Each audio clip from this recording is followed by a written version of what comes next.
এই কাজটা করছেন? মোড়কজাত তেল আপনি ড্রামে ঢেলে ফেলতেছেন, এরপরে বলবেন যে কোম্পানি তেল দেয় না। এটা বলবেন কিনা আপনি? আপনারা তো এগুলোই করছেন। আমাদের কাছে তথ্য আছে, আমরা তথ্যের ভিত্তিতে আসছি।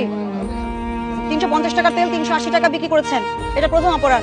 দ্বিতীয় অপরাধ, আপনি প্রতিশ্রুতি অনুযায়ী পণ্য সরবরাহ করছেন না বাজারে।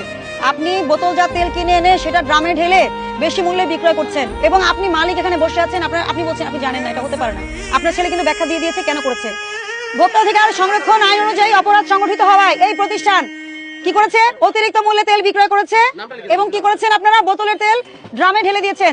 সেই জন্য আপনাদেরকে 45 ধারা এবং 40 ধারা অনুযায়ী 50,000 টাকা জরিমানা আরোপ করা হয়েছে, এবং আপনার প্রতিষ্ঠান সাময়িক বন্ধ করা হচ্ছে।